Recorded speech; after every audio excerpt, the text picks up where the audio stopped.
I'm so happy because Jonathan Friedland has agreed to sit down with us. Jonathan has an illustrious background. He's been a global communications executive and a former journalist. So he's worked on both sides.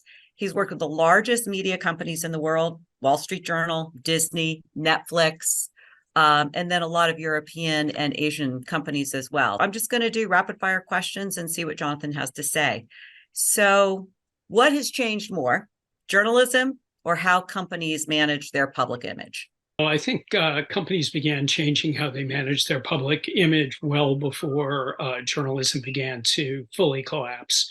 I think companies with powerful brands or brands that were already established were basically able to cut journalists out to a large degree and go directly to the consumer via social media and via other ways that Advertising. compelling advertising. Yeah. Um, Media, basically at the highest corporate level, when you're talking about Bloomberg and Wall Street Journal and CNBC and outlets like that, have remained pretty consistent over time. The depth of their reporting capability, the pace and the tempo of what they're after has changed, so the attention span is a lot shorter.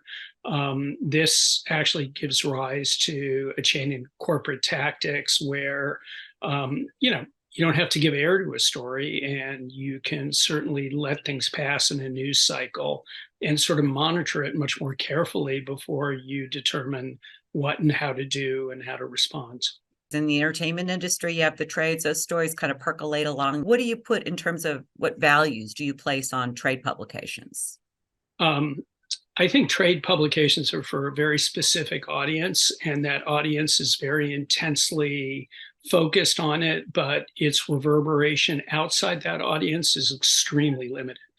And a lot of times I see executives and principals in the business, actors, directors get very, very intense about what happens in the trades without really realizing that it's essentially fairly meaningless in the greater picture of things. Occasionally, trades will translate into a broader story outside of the trades.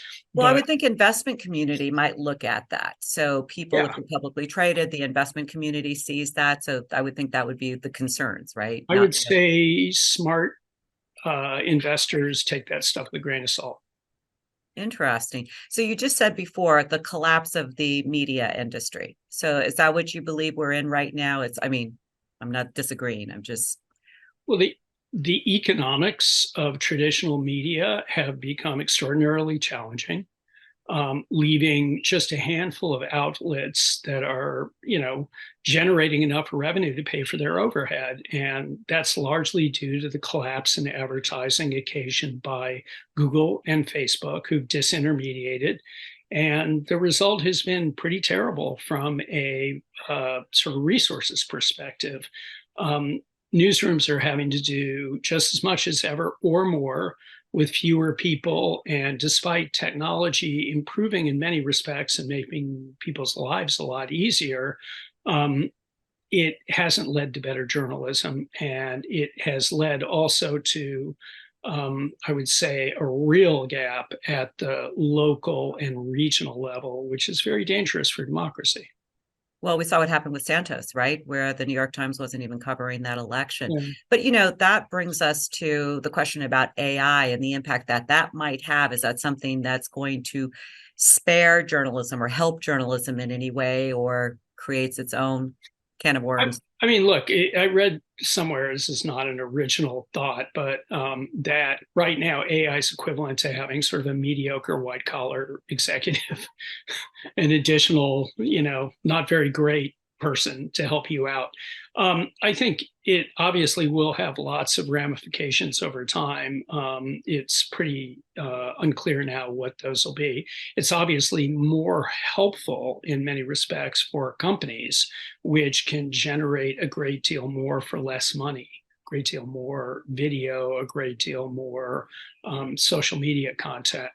In the newsroom, AI is very, very mixed blessing because when you see um, institutions, or I shouldn't say institutions, let's put it this way, crappy publications that are trying to maintain a low cost basis, they will rely on it to write stories. As many of your viewers and clients probably already know, that for like the last 15 years, Reuters and Dow Jones both, and Bloomberg too, have been doing snaps, Right.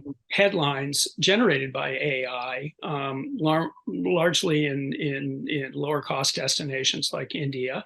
And, it's fine for a very, very limited rubric. But once you start extending beyond that, and you do like what these folks who bought Sports Illustrated did, which was Or to Newsweek. generate. Newsweek too, I think. Oh, Newsweek, yeah, but these are shells of their former selves. And if you look at what has happened to the newspaper industry and what is happening in the television industry now, is that private investment firms, venture capital firms come in and they want to milk the cash flow. And in order to pay off the debt they took on to buy these institutions, they cut costs to the bone. And AI is a shortcut to doing that. And it just adds to the general mayhem of crappy journalism.